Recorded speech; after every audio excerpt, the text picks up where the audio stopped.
Hey, future authors. This is Lynn Liquidy Smargis here with another episode of Write, Edit, and Publish. Today's topic is going to be understanding book outlines, because this is one of the things when I talk to people in their original discovery call and they said, okay, I've started to write my book. And I say, okay, what kind of outlining have you done for your book? And half the people say, I have no outline, probably more than half the people. Well, I'm here to tell you that you can write your book without an outline, but however, I would definitely not recommend writing your book without an outline for a couple different reasons. You might think it's unnecessary, but a book outline is very much necessary. And it's necessary for a few different reasons. One is you want your book to sound good and you want it to flow really well, right? Because if it doesn't flow really well, it's going to be hard for your readers to read. And secondly, you want for yourself, you want your content organized, right? Because if your content's not organized, it's really hard to figure out where you want to move your content later on in your book. So you want to have this basic outline for your book, right? So we're going to have a series on, book outlining. And in this episode, we're going to talk about what the outlines are, why they matter, and discover the top ways to create them. All right. So what is an outline? So imagine you're building your dream house, right? So you have your house, you know how many square feet you want and everything. Would you build a house without a blueprint? Would a seamstress create a new dress without a pattern? Would a architect create a skyscraper without plans, right? No, of course not. Would a doctor go into surgery without knowing the steps to the surgery and what he's going to do and diagnostic material to look at? No, hopefully they wouldn't. I definitely wouldn't want a doctor that would come into surgery without my x-rays or MRIs or whatever. So that's why you want an outline for your book, right? Because it creates that structure for your book. Now, can you change the outline? Yes, you can change your outline. So if you are one of those people who are like a perfectionist, or you're like, oh man, but if I create an outline, what if I want to change it later? Don't worry about it. You can change your outline at any point in the process. I've had my clients change their outline multiple times, but you need somewhere to start. You need a basis to start at, and that is your outline. All right. So in this, so since you wouldn't start without a blueprint for any of these other jobs, if you are becoming an author, you definitely want to start with your book's blueprint. So your key elements of your outline are going to be a framework for your ideas, chapter by chapter roadmap, which sounds really difficult, but it's actually super simple. It's going to be an outline is going to give you a content organization system, a story structure, and a flexible planning tool. Like I said earlier, you can change your outline at any time. So it is flexible. Think of it as your book skeleton, okay? It gives your book structure, but it also still allows you for creative freedom in how you flesh it out, how you write it, and what you want to do to move it around. All right, why do outlines matter? Let's talk about why outlines are game changers for authors. Okay, so first of all, there's time management, okay? So if you don't have an outline, it's going to be really hard for you to write your book because you don't have a structure to go by, okay? So if you're writing your book and you're like, oh, I'll just write this content, I'll write this content, and then you don't know how you're going to organize it, and it's kind of all willy-nilly in your Google Drive or on your Word document, okay? You don't have something to go back to reference. So it actually eats up more of your time if you don't front load your time with taking some time to do an outline. All right. It prevents major story revisions, because if you don't have a guide, how are you going to know where your story is going? Okay. Even if it's a nonfiction book. All right. It streamlines the writing process because it gives you a guide to write by. So when in a recent ghostwriting consultation session I did with one of my clients who is writing a book, we looked at all of the chapters, and she had to write certain chapters because these chapters that she's writing is about her process. And that's not something I'm an expert on, but she is. So we decided when we looked at her book outline, what chapter she was going to write and then what chapters I was going to write for her, because these are chapters that I can write about. Okay. So that saves us a lot of time and makes it very efficient for the ghostwriting process when we have this really nice, clear outline. Okay. And then once we did her book and we got her drafts done, mostly done, we figured out, oh, we needed another chapter in here because as we were writing the book, we are like, oh, we didn't think about XYZ. So then I suggested that to her. She said, yeah, let's do it. And she added that chapter. And then she added another chapter after following her outline that says, oh, this just lends itself naturally to my book. So we added 2 more chapters after doing the original outline. And then we moved 3 chapters around because they made sense in a different place. So, but the outline was super helpful because we had it clearly laid out in front of us in a sheet on Google. So we knew exactly how many words were in each chapter, what the topic was for each chapter, and then who was going to write what chapter based on the chapter content. So it makes your writing process very streamlined. It helps set realistic deadlines, right? So if you have a book that has 7 chapters and it's going to be a short book, then it's not going to take as long to write. If you outline your book and it has 14 or 15 chapters, it's definitely going to take longer than that 7-chapter book, right? So you're going to have to give yourself more time to write your book. Makes daily writing goals clearer. So if you have a 10-chapter book and you want to write a 40,000 word book, then that means that if you take 10 chapters and you divide the math out, then that means that each chapter is going to be around 4,000 words. Now, you don't have to make your chapters exactly the same wording, right? Like one could be 3,000, one could be 5. That's fine. But you want an average, right? So you don't want one chapter to be 1,000 words and another chapter to be 8,000 words, because that's going to really confuse the reader. Be like, whoa, this is crazy. So you want them to be about within, like I say, like my rule of 20%, about the same amount of words, so that you have consistent length chapters.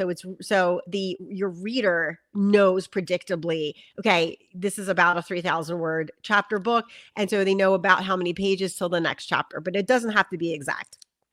Okay, so if you know that you want to have a 10-chapter book and you want to have a 40,000 word book, which is about 200 pages, which is a pretty typical book size, then you know that each chapter is going to be about 4,000 words. So if you know that, maybe you plan on writing 1,000 words a day. So if you plan on writing 1,000 words a day, that means it's going to be 4 days or 4 times you sit down to write your book to finish one chapter. So say it takes you 5 hours to write one chapter, then it takes you 5 hours to write 1,000 words. And then you have to multiply that by 40 because you have a 40,000 word book. And then you can estimate how long it's going to take you to write that book. So a book outline is good because it helps you set realistic deadlines and helps you set daily writing goals, right? Even if you don't write daily, maybe you write 2 or 3 times a week. You can do that math and figure out how long it takes you to write a chapter. And if you don't know, sit down and write 1,000 words of your book and then time yourself and see how long it takes you to write that. And then you can use that and plug it into that formula to figure out how long it's going to take you to write that book, so you can set realistic writing goals. All right, quality enhancement. It ensures consistent pacing. Like I said before, if you want to get into good writing habits and schedule out time, you can consistently pace yourself to write your book. It also helps with maintaining a logical flow, because that's one of the big things that book outlines do with that structure, is it shows you what the flow is from chapter to chapter. So when you're reading these chapters, the next chapter is a natural extension of the last one. All right, prevents plot holes. So if you're writing a fiction book, right, you want to make sure you don't have any plot holes. So your outline is going to help you to show you if you do have any plot holes. It can strengthen your character arcs, and it also balances content distribution. Like I said earlier, right? You don't want to have a 10,000 word chapter and a 1,000 word chapter in the same book, right? It doesn't have to be exact, but it has to be balanced. All right, professional development. It improves your project organization. It helps with publisher pitches. So if you decide you want to go with a traditional publisher, right, you have this outline to go by to help you with publisher pitches. It makes editor collaboration easier. So I have another book that I collaborated with 2 other professionals on, and it's called 9 Stumbling Blocks that prevent creatives from tapping into grant money. And that link is in the show notes below. So if you're listening to this on audio or you are watching it on YouTube, look for that link, because you can get that ebook for $4.95. Now, I collaborated with 2 people on that. Could we have gotten done that book in a really quick amount of time, which we did, if we didn't have an outline? And the answer is no, because we knew based on the outline who was writing what chapter. And then we all worked on our own chapter and then we all read through the entire book. If we didn't have that outline, we would not be able to assign chapters to each other, and it would have taken us longer and it would have been less efficient and we would have been wasting our time. So an outline is really important for that as well, especially if you're doing a collaboration and you need to have project organization.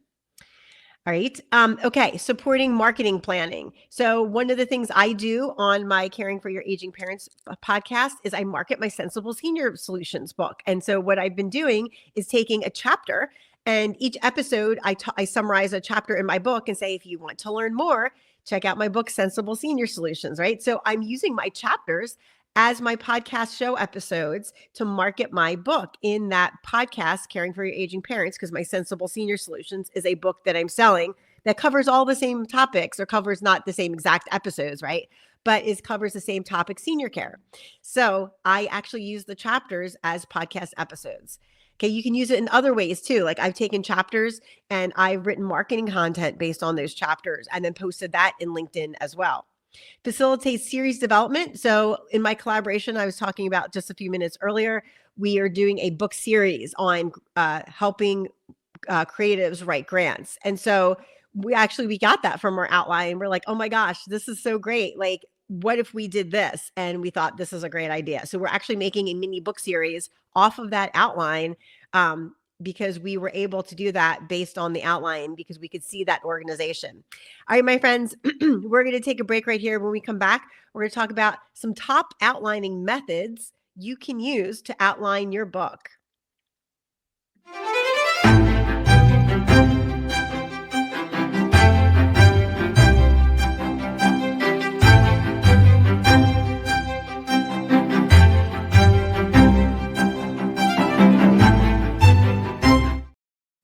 Hey friends, and welcome back to our show. We have this week's show is understanding book outlines. Okay, so the first half we talked about what is an outline and why outlines matter, and this half we're going to talk about the top outlining methods. Okay, so some effective outlining approaches. Now, when I grew up, in the 70s, and I was in grade school, I learned about the Roman numeral outlining, right? Like you put Roman numeral 1, and that's, you have your title, and then Roman numeral 1, what's your first, overall arching subject. And then you wrote capital letter A, and that's the supporting thing under Roman numeral 1. And then under that, you write a number 1, right? And each one is indented. And then you write supporting things under that. And then under that, you write letter A, B, C, whatever you want to do. Now, that is a traditional outline, and you can use that to outline your book. I haven't seen anybody use that in a really long time. It isn't, I feel like, the most effective way, because it's very linear, and I don't think in a linear fashion. But you can use a traditional outline for your book. Another thing you can use for your outlining method is the classic 3-act structure.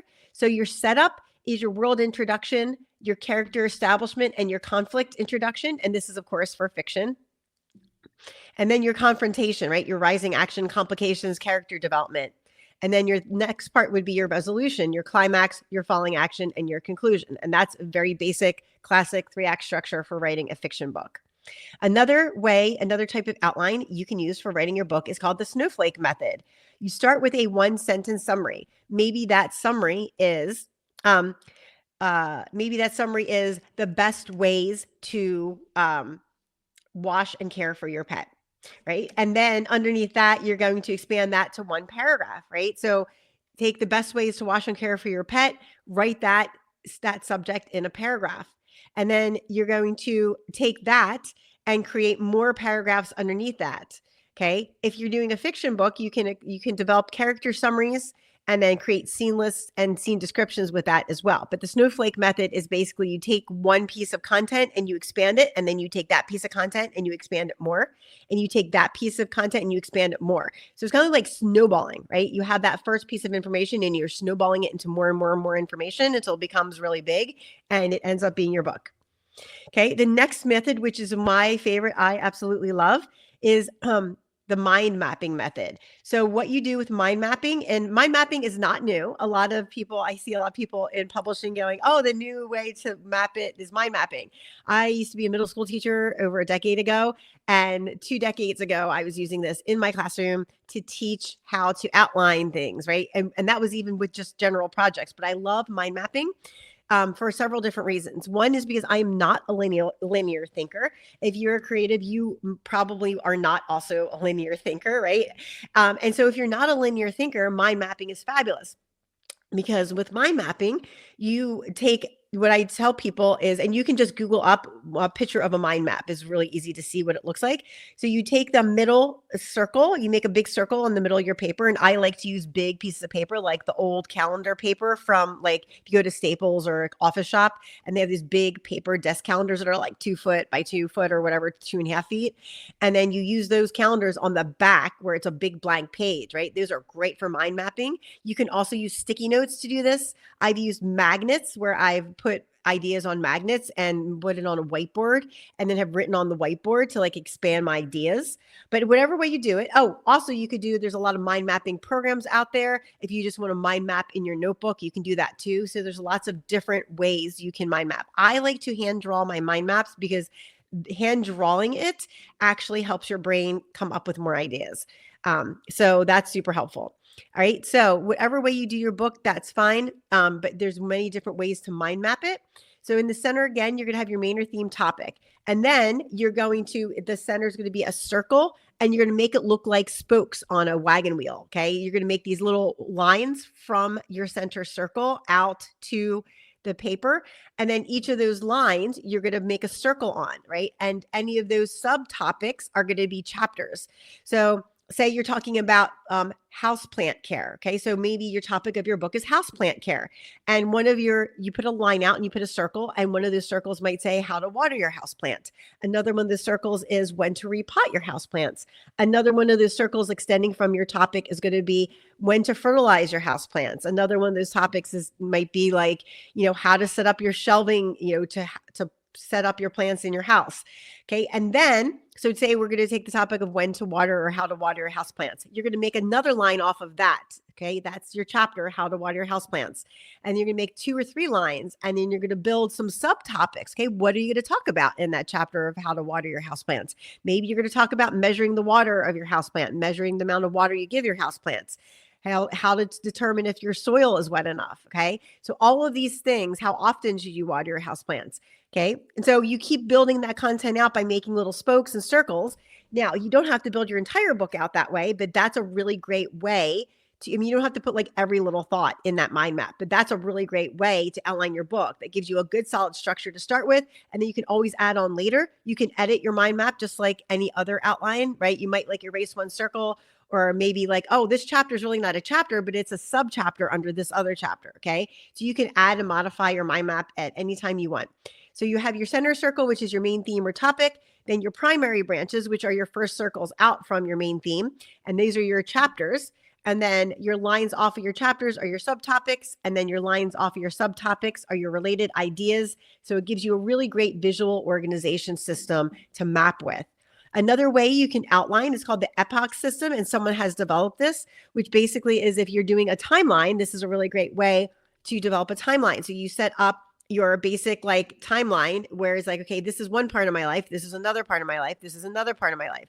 Once you have that done, you say, okay, in this part of my life, these things happened. In this part of my life, these things happened. And in this part of my life, these things happened. Okay, under those things that happened, what is the story?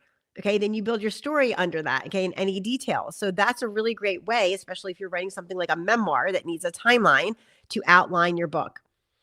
All right, my friends, I hope this was a really valuable insight into understanding book outlines. And that wraps up this episode of our outlining series on Write, Edit, and Publish. Next week, we're going to dive into choosing your outline method, avoiding common mistakes, and implementing practical tips for success. So make sure you hit the follow button so that you automatically get that dropped into your thing. If you're on YouTube, make sure you hit the subscribe button and like this video so you can automatically get every one of my videos dropped into your feed. And remember, future authors, if you want to see your book dreams sparkle into reality, then click the Discovery Call button and let's weave your story into gold. As your ghostwriting unicorn, I'll fast track your journey from idea to published author in as little as 90 days. So if that sounds appealing to you and you're ready for your magical transformation to begin with just one click, book your Discovery Call now. All right, future authors, I'm excited for your book journey and I'm excited for you to get your first published book or your next book published. And this is Lynn Liquidity Smart just signing off for this week. And join me next week for another great episode of Write, Edit, and Publish.